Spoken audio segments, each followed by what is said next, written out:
हरे कृष्णा। साल भर में 24 एकादशी आती हैं, 12 शुक्ल पक्ष की और 12 कृष्ण पक्ष की, और हर एकादशी का खास महत्व होता है।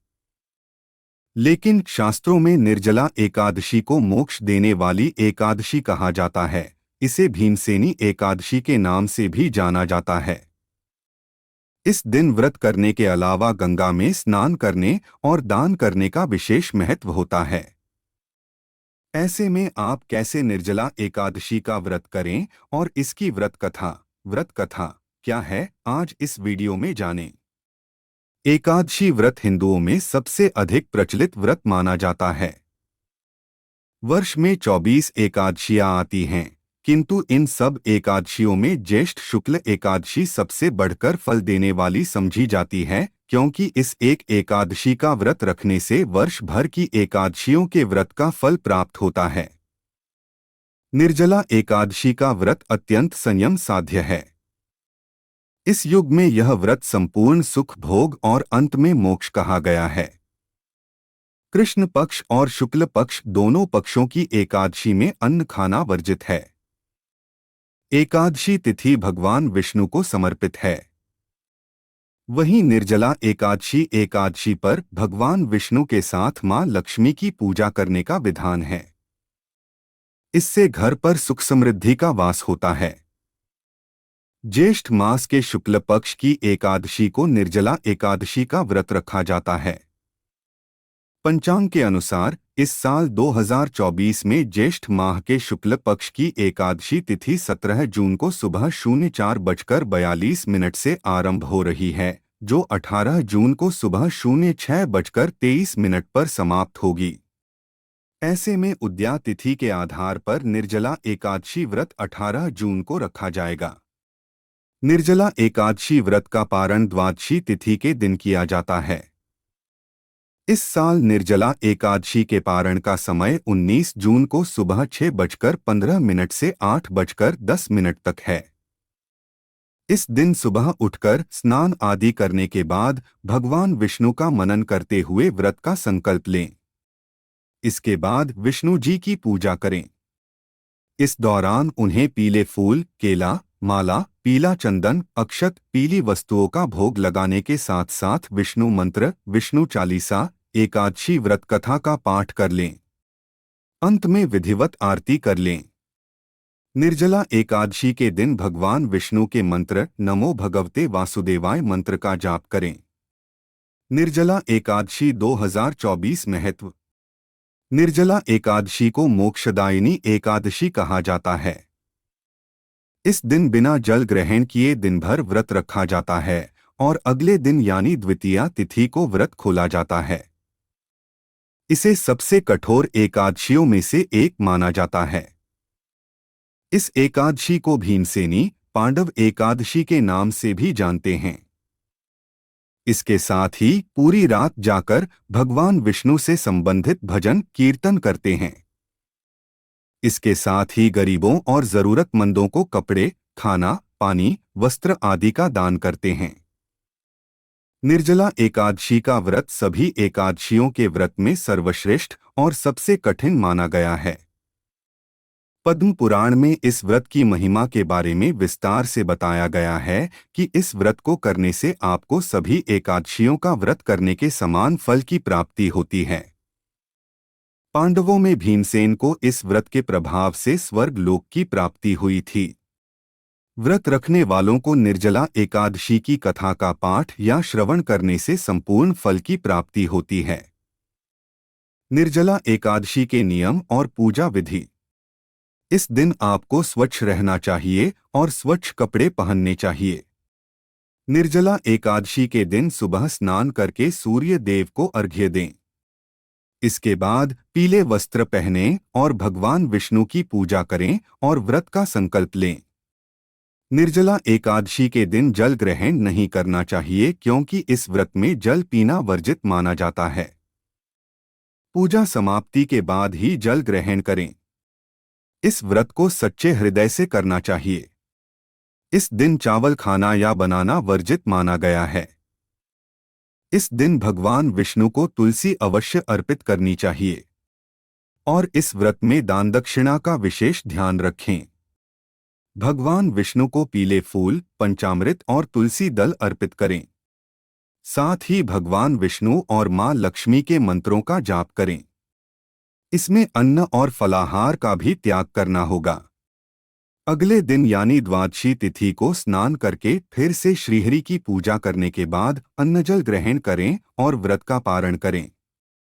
एक पवित्रीकरण के समय जल आचमन के अलावा अगले दिन सूर्योदय तक पानी नहीं पिएं। 2 दिन भर कम बोलें और हो सके तो मौन रहने की कोशिश करें। 3 दिन भर न सोएं। 4 ब्रह्मचर्य का पालन करें। 5 झूठ न बोलें, गुस्सा और विवाद न करें। निर्जला एकादशी व्रत कथा। आप भी सुने पद्म पुराण में दी गई इस संपूर्ण कथा को विस्तार से। युधिष्ठिर ने कहा, जनार्दन, अपरा का सारा महात्म्य मैंने सुन लिया। अब ज्येष्ठ के शुक्ल पक्ष में जो एकादशी हो उसका वर्णन कीजिए। भगवान श्री कृष्ण बोले, राजन, इसका वर्णन परम धर्मात्मा सत्यवतीनंदन व्यास जी करेंगे, क्योंकि ये संपूर्ण शास्त्रों के तत्वज्ञ और वेद वेदांतों के पारंगत विद्वान हैं। तब वेद व्यास जी कहने लगे, दोनों ही पक्षों की एकादशियों को भोजन न करें। द्वादशी को स्नान आदि से पवित्र हो फूलों से भगवान केशव की पूजा करके नित्यकर्म समाप्त होने के पश्चात पहले ब्राह्मणों को भोजन देकर अंत में स्वयं भोजन करें। राजन, जन्ना शौच और मरना शौच में भी एकादशी को भोजन नहीं करना चाहिए। यह सुनकर भीमसेन बोले, परम बुद्धिमान पितामह, मेरी उत्तम बात सुनिए। राजा युधिष्ठिर, माता कुंती, द्रौपदी, अर्जुन, नकुल और सहदेव ये एकादशी को कभी भोजन नहीं करते तथा मुझसे भी हमेशा यही कहते हैं कि भीमसेन, तुम भी एकादशी को न खाया करो, किंतु मैं इन लोगों से यही कह दिया करता हूँ कि मुझसे भूख नहीं सही जाएगी। भीमसेन की बात सुनकर व्यास जी ने कहा, यदि तुम्हें स्वर्गलोक की प्राप्ति अभीष्ट है और नरक को दूषित समझते हो तो दोनों पक्षों की एकादशी को भोजन न करना। भीमसेन बोले, महाबुद्धिमान पितामह, मैं आपके सामने सच्ची बात कहता हूँ, एक बार भोजन करके भी मुझसे व्रत नहीं किया जा सकता, फिर उपवास करके तो मैं रह ही कैसे सकता हूँ। मेरे उदर में वृक नामक अग्नि सदा प्रज्वलित रहती है, आथ जब मैं बहुत अधिक खाता हूँ तभी यह शांत होती है।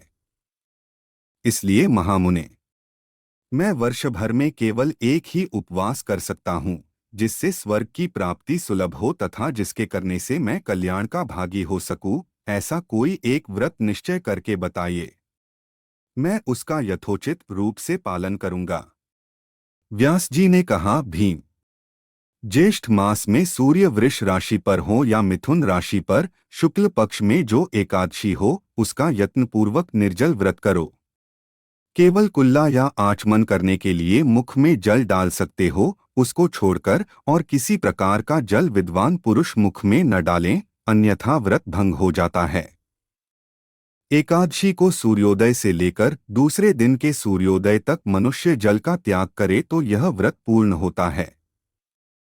तदंतर द्वादशी को निर्मल प्रभात काल में स्नान करके ब्राह्मणों को विधिपूर्वक जल और सुवर्ण का दान करें। इस प्रकार सब कार्य पूरा करके जितेंद्रिय पुरुष ब्राह्मणों के साथ भोजन करें। वर्ष भर में जितनी एकादशियों होती है उन सबका फल निर्जला एकादशी के सेवन से मनुष्य प्राप्त कर लेता है, इसमें तनिक भी संदेह नहीं है। शंख, चक्र और गदा धारण करने वाले भगवान केशव ने मुझसे कहा था कि यदि मानव सबको छोड़कर एकमात्र मेरी शरण में आ जाए और एकादशी को निराहार रहे तो यह सब पापों से छूट आता है। एकादशी व्रत करने वाले पुरुष के पास विशालकाय, विकराल आकृति और काले रंग वाले दंडपाशधारी भयंकर यमदूत नहीं जाते। अंतकाल में पीतांबरधारी, सौम्य स्वभाव वाले, हाथ में सुदर्शन धारण करने वाले और मन के समान वेगशाली विष्णुदूत आकर इस वैष्णव पुरुष को भगवान विष्णु के धाम में ले जाते हैं। आथ निर्जला एकादशी को पूर्ण यत्न करके उपवास करना चाहिए। तुम भी सब पापों की शांति के लिए यत्न के साथ उपवास और श्री हरि का पूजन करो। स्त्री हो या पुरुष, यदि उसने मेरु पर्वत के बराबर भी महान पाप किया हो तो वह सब एकादशी के प्रभाव से भस्म हो जाता है। जो मनुष्य उस दिन जल के नियम का पालन करता है वह पुण्य का भागी होता है। उसे एक एक पहर में कोटि कोटि स्वर्ण मुद्रा दान करने का फल प्राप्त होता सुना गया है। मनुष्य निर्जला एकादशी के दिन स्नान, दान, जप, होम आदि जो कुछ भी करता है वह सब अक्षय होता है। यह भगवान श्री कृष्ण का कथन है। निर्जला एकादशी को विधिपूर्वक उत्तम रीति से उपवास करके मानव वैष्णव पद को प्राप्त कर लेता है। जो मनुष्य एकादशी के दिन अन्न खाता है यह पाप भोजन करता है। इस लोक में वह चांडाल के समान है और मरने पर दुर्गति को प्राप्त होता है। जो ज्येष्ठ के शुक्ल पक्ष में एकादशी को उपवास करके दान देंगे वे परमपद को प्राप्त होंगे। जिन्होंने एकादशी को उपवास किया है ये ब्रह्म हत्यारे, शराबी, चोर तथा गुरुद्रोही होने पर भी सब पातकों से मुक्त हो जाते हैं। कुंती नंदन, निर्जला एकादशी के दिन श्रद्धालु स्त्री पुरुषों के लिए जो विशेष दान और कर्तव्य विहित है उसे सुनो। उस दिन जल में शयन करने वाले भगवान विष्णु का पूजन और जलमयी धेनु का दान करना चाहिए, अथवा प्रत्यक्ष धेनु या घृतमयी धेनु का दान उचित है। पर्याप्त दक्षिणा और भांति भांति के मिष्ठानों द्वारा यत्नपूर्वक ब्राह्मणों को संतुष्ट करना चाहिए। ऐसा करने से ब्राह्मण अवश्य संतुष्ट होते हैं और उनके संतुष्ट होने पर श्रीहरि मोक्ष प्रदान करते हैं। जिन्होंने शम, दम और दान में प्रवृत्त हो श्रीहरि की पूजा और रात्रि में जागरण करते हुए इस निर्जला एकादशी का व्रत किया है उन्होंने अपने साथ ही बीती हुई 100 पीढ़ियों को और आने वाली 100 पीढ़ियों को भगवान वासुदेव के परम धाम में पहुंचा दिया है। निर्जला एकादशी के दिन अन्न, वस्त्र, गौ, जल, शय्या, सुंदर आसन, कमंडलू तथा छाता दान करने चाहिए। जो श्रेष्ठ एवं सुपात्र ब्राह्मण को जूता दान करता है वह सोने के विमान पर बैठकर स्वर्गलोक में प्रतिष्ठित होता है। जो इस एकादशी की महिमा को भक्तिपूर्वक सुनता तथा जो भक्तिपूर्वक उसका वर्णन करता है वे दोनों स्वर्गलोक में जाते हैं। चतुर्दशी युक्त अमावास्या को सूर्य ग्रहण के समय श्राद्ध करके मनुष्य जिस फल को प्राप्त करता है वही इसके श्रवण से भी प्राप्त होता है। पहले दंतधावन करके यह नियम लेना चाहिए कि मैं भगवान केशव की प्रसन्नता के लिए एकादशी को निराहार रहकर आचमन के सिवा दूसरे जल का भी त्याग करूंगा। द्वादशी को देवदेवेश्वर भगवान विष्णु का पूजन करना चाहिए। गंध, धूप, पुष्प और सुंदर वस्त्र से विधिपूर्वक पूजन करके जल का घड़ा संकल्प करते हुए इस मंत्र का उच्चारण करें। देवदेव ऋषिकेश संसारार्णतारक उद्कुंभ प्रदाने नय मां परमागतिं। संसार सागर से तारने वाले देवदेव ऋषिकेश, इस जल के घड़े का दान करने से आप मुझे परम गति की प्राप्ति कराइए। भीमसेन, ज्येष्ठ मास में शुक्ल पक्ष की जो शुभ एकादशी होती है उसका निर्जल व्रत करना चाहिए तथा उस दिन श्रेष्ठ ब्राह्मणों को शक्कर के साथ जल के घड़े दान करने चाहिए। ऐसा करने से मनुष्य भगवान विष्णु के समीप पहुंचकर आनंद का अनुभव करता है। तत्पश्चात द्वादशी को ब्राह्मण भोजन कराने के बाद स्वयं भोजन करें। जो इस प्रकार पूर्ण रूप से पापनाशिनी एकादशी का व्रत करता है वह सब पापों से मुक्त हो अनामय पद को प्राप्त होता है। यह सुनकर भीमसेन ने भी इस शुभ एकादशी का व्रत आरंभ कर दिया। तब से यह लोक में पांडव द्वादशी के नाम से विख्यात हुई। कोई भी व्रत बिना आरती के अधूरा माना जाता है। आइए सुनते हैं एकादशी माता की आरती।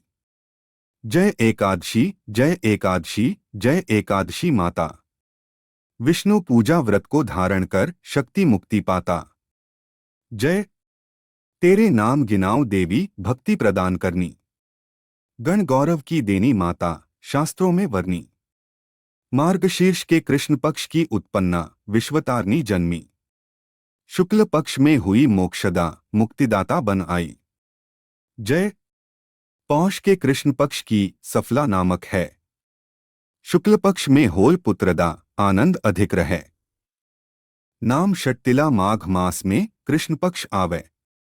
शुक्ल पक्ष में जया कहावे विजय सदा पावे। जय विजया फागुन कृष्ण पक्ष में शुक्ला आमल की। पाप मोचनी कृष्ण पक्ष में चैत्र महाबली की। चैत्र शुक्ल में नाम कामदा धन देने वाली। नाम बरुथिनी कृष्ण पक्ष में वैसाख माह वाली। शुक्ल पक्ष में होय मोहिनी अपरा ज्येष्ठ कृष्ण पक्षी। नाम निर्जला सब सुख करनी शुक्ल पक्ष रखी। जय योगिनी नाम आषाढ़ में जानो कृष्ण पक्ष करनी। देवशैनी नाम कहायो शुक्ल पक्ष धरनी। कामिका श्रावण मास में आवे कृष्ण पक्ष कहिए। श्रावण शुक्ला होय पवित्रा आनंद से रहिए। जय अजा भाद्रपद कृष्ण पक्ष की परिवर्तिनी शुक्ला।